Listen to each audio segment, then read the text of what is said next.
Have you ever wondered where you came from and why you're here? And I don't mean in a philosophical or metaphysical sense. I mean in a literal geographic and genetic sense. Now, I personally have never taken an interest in tracing the Johnson family tree back into history, but today it's not about what interests me, it's about what interests someone else, and we will meet a young man who is fascinated with his own family's heritage. I'm Brian Johnson, and this is Nobody You Know.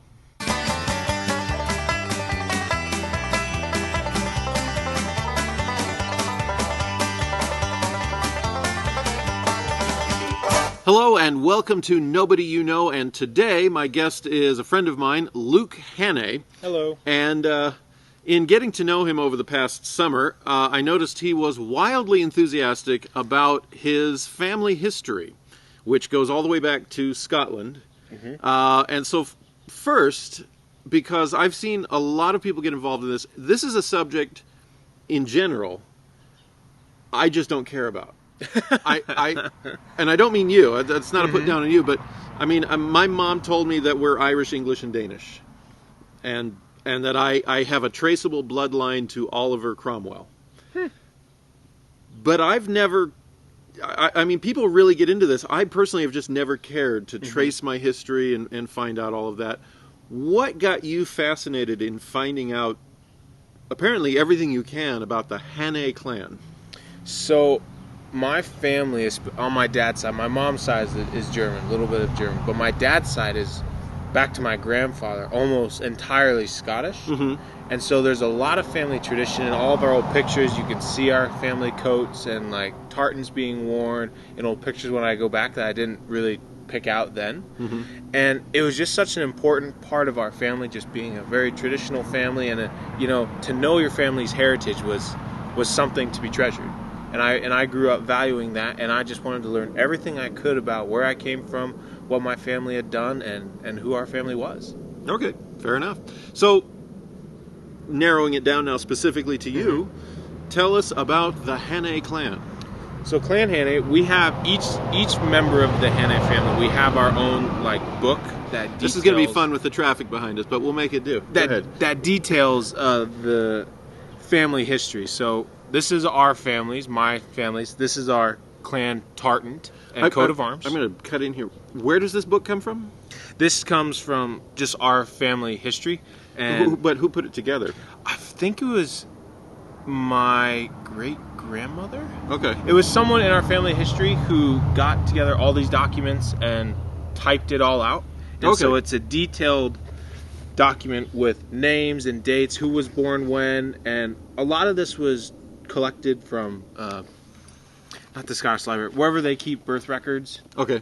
And stuff like that. So it's legit stuff, and you can trace it back. I didn't doubt that. I was just You Yeah. almost, the way you first said it, it struck me as almost as if they were that Scotland issued official publications. No, this is a family work. My family made these for each separate family in our family. We have a Latin saying for your family's clan. All the clans do, and ours is per ardua ad alta, which means through adversity to heaven. And we have a knight's helmet with 3 hearts, which means economic prosperity. Okay. So my family was a Midland clan. You have Highland, Midland, and Lowland, and they lived right on the peninsula on the western side, closer to the English border. And they were known for being horse thieves. They stole all the English. They would go down across the border, steal horses, bring them back, and would sell them. And they were big-time farmers. There's a whole town that they started named Sorby. People of Redmond, lock up your horses. There's a Hannay family living here. Okay, so the town of Sorby. Yeah, so the town of Sorby is there. It's a peninsula town. It's along the coast. The Hannay settled there. You can trace the name Hannay. This book goes back to mid-1600s, just with names and dates. It gets a little fuzzy before then, but you can trace the name of Clan Hannay to have settled in that area around 1000 to 1100. Okay. So near the time that Scotland was getting its independence from England and that whole area of history, and the clan grew from there, and in County Galway, the town of Sorby. And then how we got here, my great-great-great-great-great-grandfather, Andrew Hannay. You got that figured out, huh? Yeah, immigrated from Sorby to America in 1770, right in those first early days. And in Westerlo, New York, when we've driven back, I have pictures of my phone. There's plaques that say this in Westerlo because the town was founded by Andrew Hannay.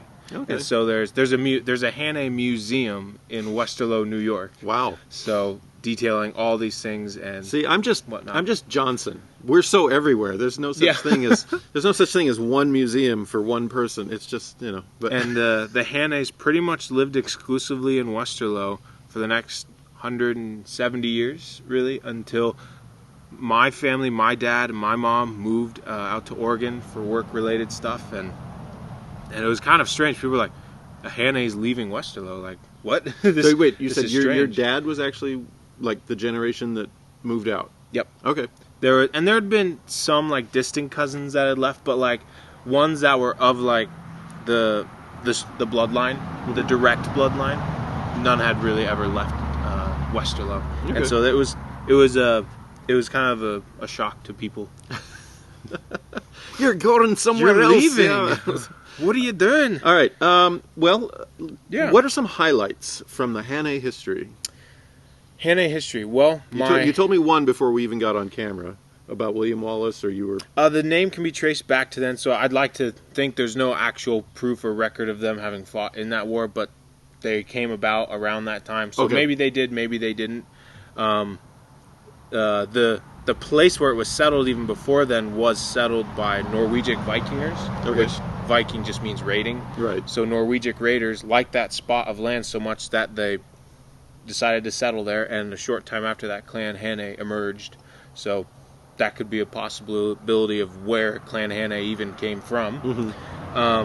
Another notable thing is 3 generations ago, Clifford Hannay, my great-great-grandfather, my grandfather's grandfather, invented the hose reel in Westerlo, New York. He was an inventor.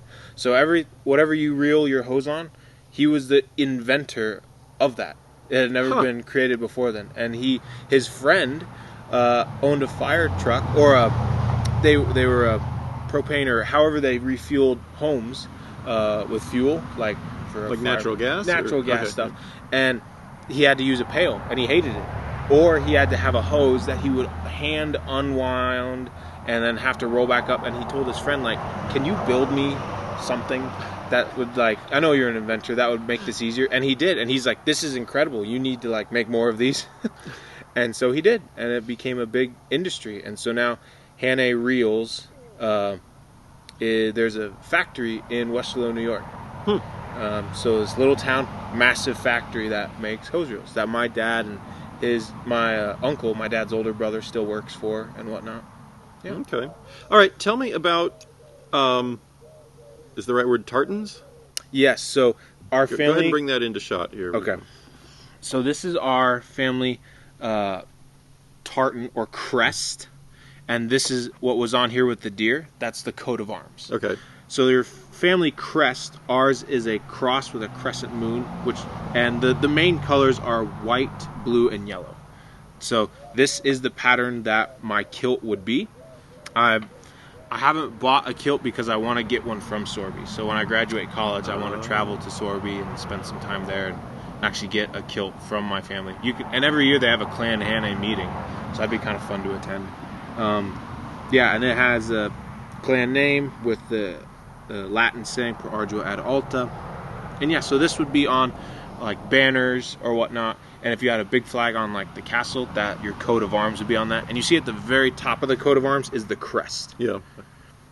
And so that's how that works. All right. So with the tartan there, the pattern of thin lines and wide lines, that actually you can walk down the street and a skilled or lifelong Scottish person could walk down the street and spot that family, just by wow. Yeah. So how many? Do you know how many there are? I do not know how many clans there are. Are we talking hundreds, thousands? I don't know. It just that's a lot of if you're talking about patterns to remember, clans and families. Period. There's probably a lot. If you're talking about well-known or traditional like noble clan names, that would have been for lack of a better term, a higher ranking clan, like a clan with more power and land back then, there would be a few. Okay. If you look up, you can look up online, Hannay is one of them. There's a list of like 10 to 20 or whatever clan names that were prestigious clan names that were wealthy. They had land, they had some level of power and position, and Hannay is one of them. Okay. Then going back to a more broad view, then, as we probably come to a close here, how does, if someone is Scottish and listening to this and they're young enough that this is the first time they've heard of this kind of pursuit, how do they start finding out about their own clan? You can do ancestry.com. You can send your blood in to get tested just to see who you're related to. Okay. I've never done that just because we have such an extensive record, which is not common to have of your family and who married who and who had which children and where they moved to and when did they live and when were they born. So I've never done that. It'd be fun to do that. But my grandfather, my father's father, and his mother and all of that side of the family has very Scottish and very Scottish roots. Mm-hmm. So, yeah. So if you're new, I would start with either doing like a blood test just to see who you're related to. Look up your family name. Mm-hmm. You can go to plenty of Scottish websites that detail clans. There's a clan website, and it has all the clothing from your clan if you want to get any from like your and you can look up, see if your family even has a clan. And it's just something that, I've never taken part in a Clan Hannay meeting because I don't live in Scotland, but you don't just trip over there every year and say, hey, I'm back. I'd love to. There's a lot of people from Clan Hannay now. Construction. But it's a bucket list of mine to go there. Okay, cool. And to actually see it. Do other cultures do this kind of thing? I don't know. I haven't looked into, like you're talking, like even like other European nations or like. Well, I know that, like I said, I have relatives who have traced us back to Oliver Cromwell, but I've never heard of a British organization, a British. I don't even know what word I want. A way to really narrow down where you're from, and maybe it's just ignorance. Maybe there are people watching this shouting at me saying, Brian, yes, any Englishman can trace himself back 1,000 years if he wants to. But I just thought I'd see if you had anything off the top of your head. So your focus really has been your family and Scottish heritage. Yeah, okay. And I just think it's convenient. Scottish history is divvied up in clans, and so a lot of people who can trace their lineage are either just, a normal person who lived in clan territory or actually related through the bloodline of that clan. Okay. Yeah. Cool. I've never met another Clan Hannay person outside of my family, but I've met other people from various clans. Clan Angus. I know I've met some people who are descendants of Clan Macintosh. Well, you and I were walking down the street and you saw someone wearing a kilt, and red and black. Yeah. Yep, and he's from Clan Angus. Wow. Yeah, I don't think I could do that with crests or he didn't have a crest or. No, I know, but I'm trying to think. I don't know. I have never heard of the English having patterns by which you could identify them. I know we had crests and things like that, but anyway. And there's pretty standard colors, like the green and black is like the standard military-ish, just standard color for a kilt in Scotland. That's the most common one. It's just a green and black, different shades of green and black, but. You get clans that have their own unique colors and unique patterns, like the yellow, white, and blue. And there's other clans that have yellows and whites and blues and whatnot. But then the pattern of lines is different.